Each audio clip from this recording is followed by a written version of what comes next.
Hello everyone. Today I'm going to be featuring the Östergötland, the Tier 9 Pan-European destroyer. Well, Swedish destroyer, but it's a Pan-European DD line, so we're gonna call it Pan-European. The Östergötland joins the line of a set of very strong destroyers. Tier 9 DDs are notoriously really good. We got a lot of monsters at this tier. We got Benham, we got Jutland, we got Mogador, we got Kitakaze, we got Friesland, we got so many, we got USS Black with the radar. There are so many monstrously strong tier 9 DDs, and Östergötland fits the rest of the bunch quite well. Now, the health pool of the ship is pretty underwhelming. It's 15.8k, which is almost as little as Yugoma's 15.5. So, in terms of health pool, it is quite lacking. With the survivability expert, you can reach almost 19k. But of course, ships like Mogador and Kitakaze, well, they got over 20k without even slotting the survivability expert perk. So, in terms of health pool, you're obviously losing quite hard. Speed isn't that special either, just like all the Pan-European DDs. The base speed is 35, with the flag you do 36.8 I think, and then you got the speed boost on top. It does handle well at 610 meter turning circle with a fast 3.7 second rudder shift, which is pretty much close to Yugoma's handling. Not quite what the Americans get, but overall the handling is very snappy and you won't have any issues. What makes it stand out is, just like with the other high-tier Pan-European DDs, what you see right here. Well, this is one of the things that make it stand out, namely the AA. The Pan-European DD line gains significant AA power at tier 8 upwards. Tier 8 is the Öland, and then Östergötland and Halland. They gain more and more AA as you go up in the tiers, and Östergötland can quite well defend itself against tier 9 CV, tier 8 CVs. Against tier 10s, you find yourself struggling a bit. I pushed in, killing the planes, and the Moskva. I thought the Moskva was going to turn out, but he actually turned in a fairly risky position for him. But considering most of my team is going down the 9 and 10 line, he kind of gets away with it. And he catches me with a radar, and that does highlight somewhat this issue of the squishiness of this ship. One quick radar from the Moskva, some incoming fire, and well, I'm down to 13.7k health. This is tier 10 matchmaking, which of course does make life harder, and they have, I think, a black, 2 Moskvas and a carrier, so there's a lot of radar, a lot of planes. Basically, just fairly rough matchmaking to begin with.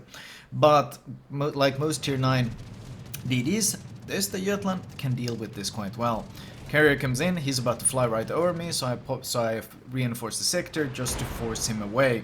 However, with that Moskva in that position, he has no issues landing shots on me and chunking down even more of my health. In fact, he goes in for a drop on me, which is even more frustrating, so I'm forced to commit a lot of AA on this guy and forced to stay spotted with that Moskva taking pot shots at me.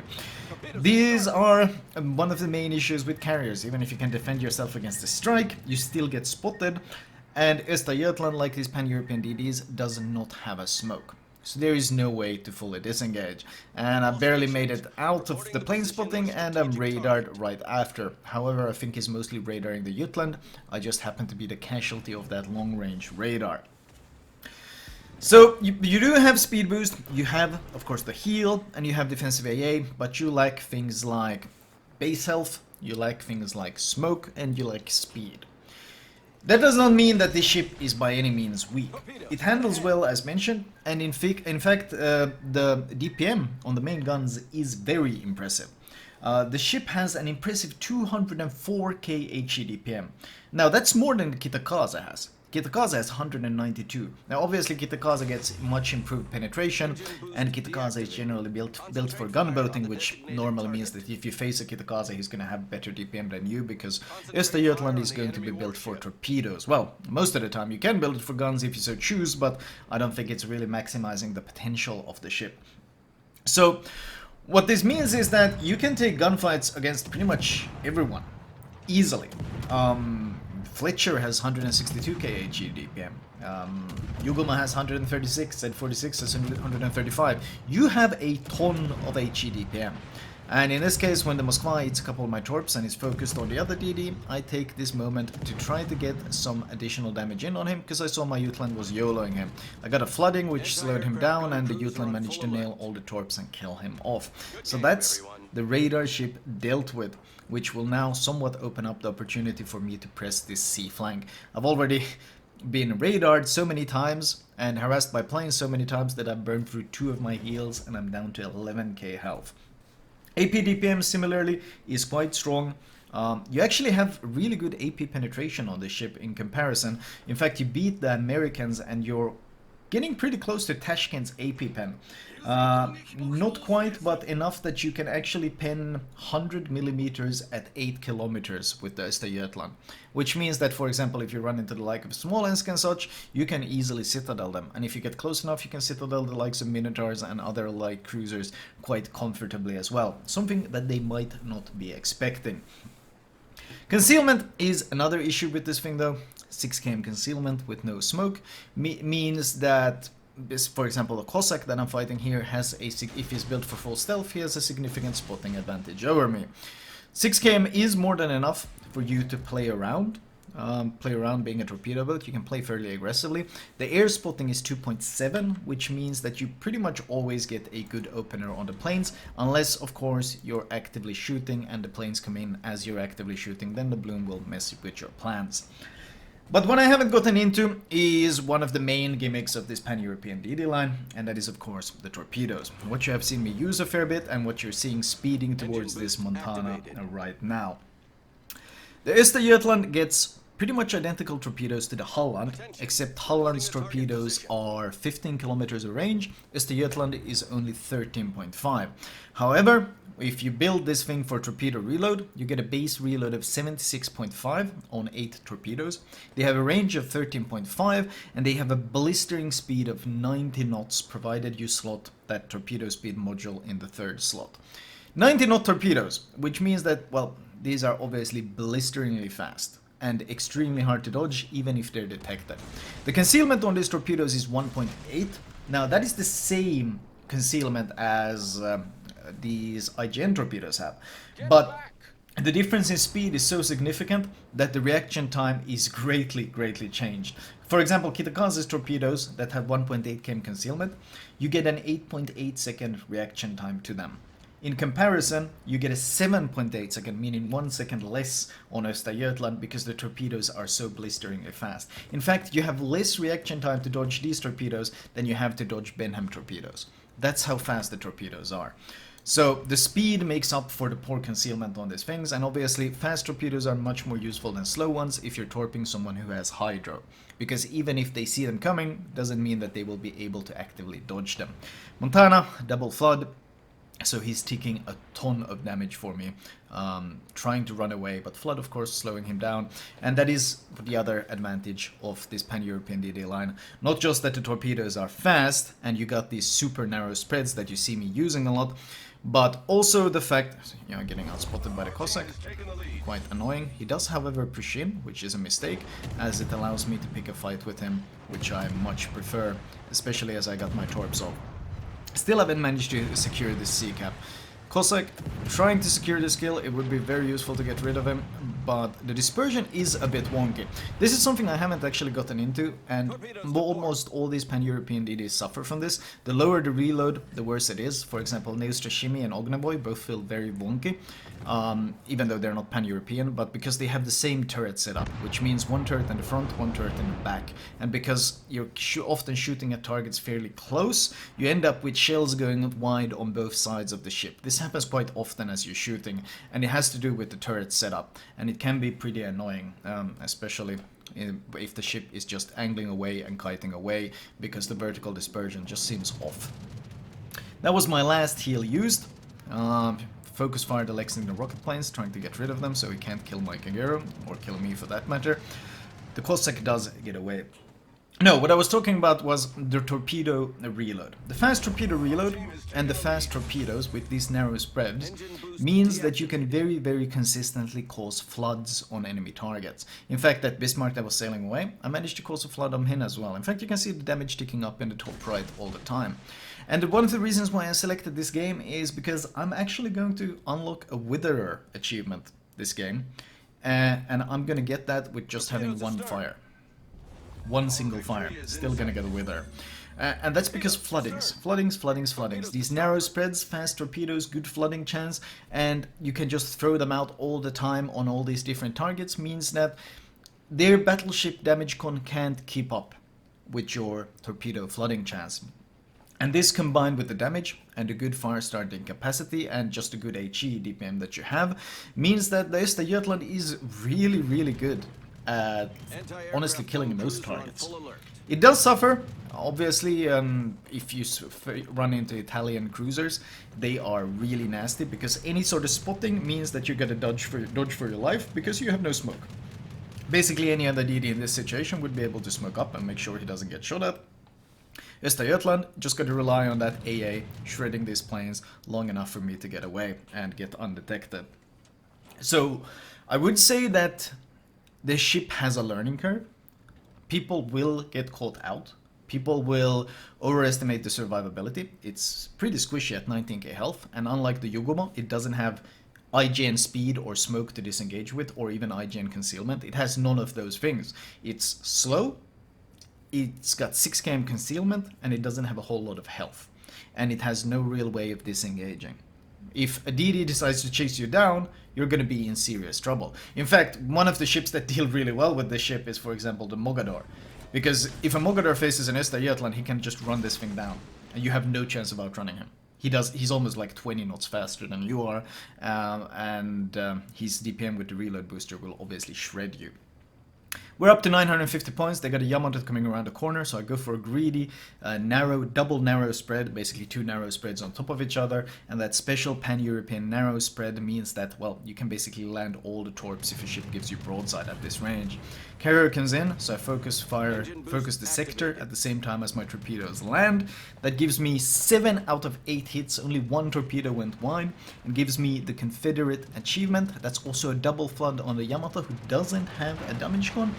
I angle away from the torpedoes, and in fact I slow down to juke any incoming shells and make sure the torpedoes go wide.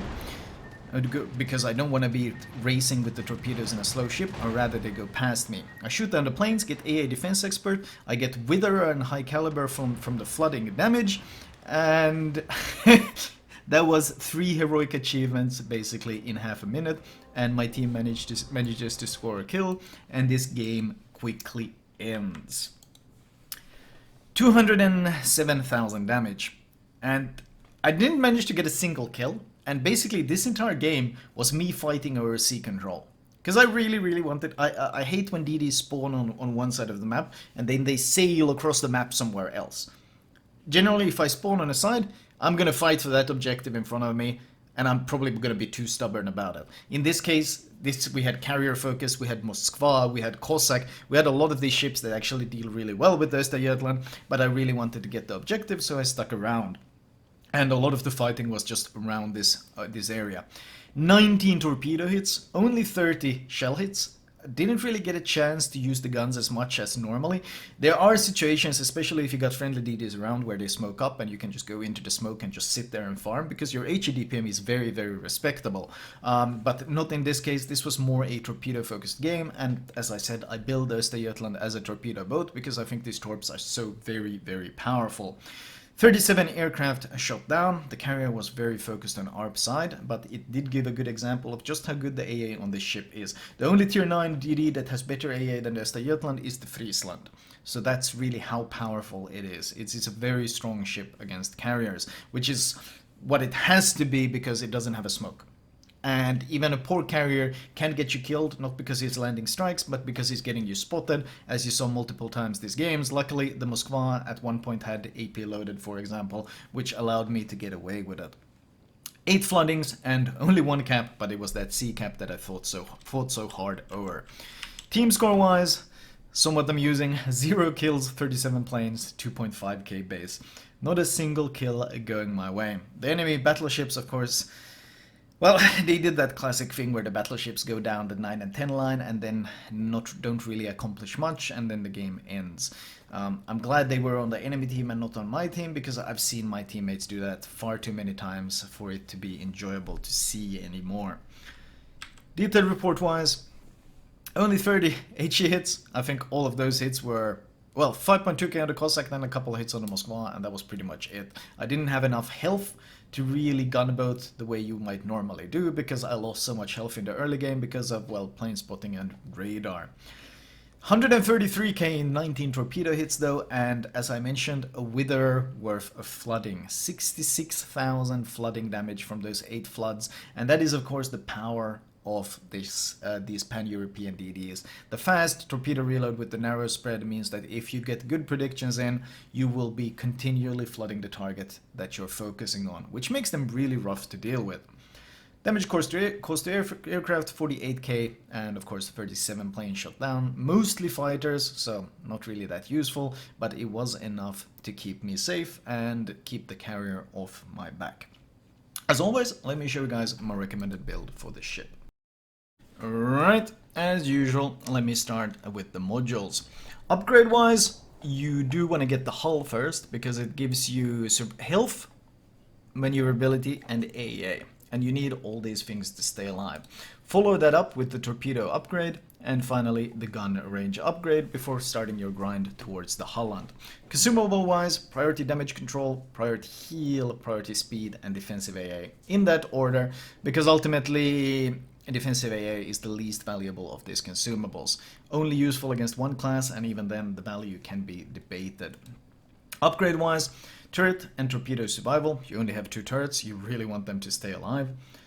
Improved speed boost. If you don't have that, then run engine room protection. The defensive AA mod is basically useless because it only gives you action time, which means it lasts longer, it doesn't actually make it stronger. Faster torpedoes, so very, very good, because it's a percentage-based bonus, and since the pan-European DDs already have the fastest torpedoes, they gain the biggest bonus from this upgrade.